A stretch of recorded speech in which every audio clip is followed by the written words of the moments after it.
السلام علیکم ورحمۃ اللہ دوستو، تھوڑا سا فارغ بیٹھا تھا، میں نے سوچا ایک کام کی بات آپ لوگوں کو بتاتا چلوں۔ لائسنسنگ کے حوالے سے بات ہوئی تھی پسٹلز کی۔ دوستو پروسیس کچھ اس طرح ہے کہ جب آپ کا لائسنس بنتا ہے، چاہے وہ کاپی لائسنس ہے، وہ کارڈ لائسنس ہے، آپ کو اس میں جو ہے نمبر درج کرانا پڑتا ہے، اور وہ نمبر اس وقت پہ درج ہوتا ہے جب آپ کے پاس خریداری رسید ہوتی ہے کسی مستند اسلحہ ڈیلر سے، ٹھیک ہے۔ اب نارملی لوگ یوں کرتے ہیں کہ ایک نمبر درج کرا لیتے ہیں، اور پھر اس کے بعد جب دوسرا کوئی پسٹل لیتے ہیں تو جب یہ بھی انہی کے پاس ہوتا ہے تو وہ دوسرا پسٹل لے کے اس کے اوپر بھی لوکل کوئی پسٹل ہو تو اس کے اوپر بھی وہی نمبر درج کر دیتے ہیں، تو ایک پسٹل گھر پہ رکھتے ہیں، ایک اپنے پاس رکھتے ہیں۔ دوستو جرم ہے، بہت سخت جرم ہے یہ۔ وہی کام ہو گیا کہ ایک نمبر کی دو گاڑیاں۔ اب آپ دیکھ لیں کہ وہ کتنا بڑا جرم ہے، تو یہ اس سے بھی بڑا جرم ہے، ٹھیک ہے۔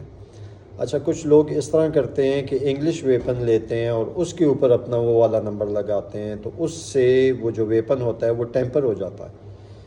ایک ویپن کا قانون کے مطابق جو اس کے اوپر نمبرنگ ہے، اس کا قانون یہ کہتا ہے، باقی کہیں پہ لینینٹ ہے، کہیں پہ اسٹرن ہے، کہیں پہ سختی ہے، کہیں پہ نرمی ہے۔ قانون یہ کہتا ہے کہ ایک ہینڈ گن کے یا ایک گن کے 3 پارٹس ہوتے ہیں۔ ایک اس کی اسمبلی ہوتی ہے، فریم، ایک اس کی سلائیڈ ہوتی ہے، اور ایک اس کی بیرل ہوتی ہے۔ تو قانون کے مطابق سلائیڈ کے اوپر، اس کی اسمبلی فریم کے اوپر اور اس کی بیرل کے اوپر نمبر ہونا چاہیے، ٹھیک ہے۔ تو آپ اگر اب کوئی ایسا ایون پاک میڈ ویپن بھی لیتے ہیں، داؤد سن سے لیتے ہیں، سٹی آرم سے لیتے ہیں، گل شریف سے لیتے ہیں، جن کے پاس نمبر الاٹڈ ہے اور انہوں نے وہ نمبر لگائے ہوئے ہیں، تو کہاں سے مٹائیں گے، ٹھیک ہے جی۔ تو ایک اپنے اس کے اوپر جو ہے وہ ایک نمبر کے اوپر دو پسٹلز رکھنا نہایت زیادہ جرم ہے، بہت زیادہ جرم ہے، ٹھیک ہو گیا۔ اچھا دوستو، دوسرا زگانہ میں کچھ ماڈلز آئے تھے پرانے والے، جن کے اندر ریپڈ تھا۔ جرم کلم خلاص، بالکل جرم۔ آپ کو کسی سمجھدار چیکنگ کرنے والے نے روک لیا تو آپ کو یہی کہے گا کہ بھائی جان، آپ کے پاس تو یہ جو ہینڈ گن کا لائسنس ہے، کاپی ہے یا کارڈ ہے، یہ سیمی آٹومیٹک کا ہے، اور آپ کے پاس یہ جو ہینڈ گن ہے یہ تو فل آٹومیٹک ہے، تو یقین جانیں دہشت گردی کا پرچہ بھی بن سکتا ہے۔ بہت احتیاط کریں ان ساری چیزوں کے بارے میں۔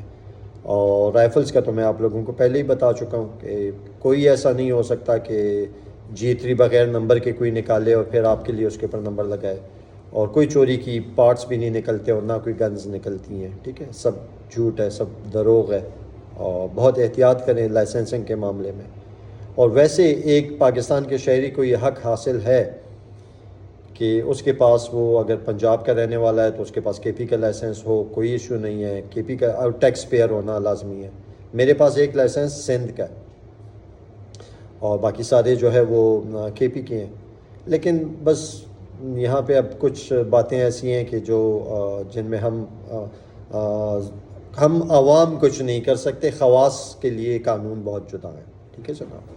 تو دوستو بہت احتیاط کیجئے اور سدا سلامت رہیے، ہوائی فائرنگ سے گریز کیجئے، اور ان لوگوں سے بھی گریز کیجئے جو آپ کو ایسے ہینڈ گنز بنا کر دیتے ہیں جن پہ 55,000 اور 60,000 راؤنڈ فائر ہوتے ہیں۔ شکریہ۔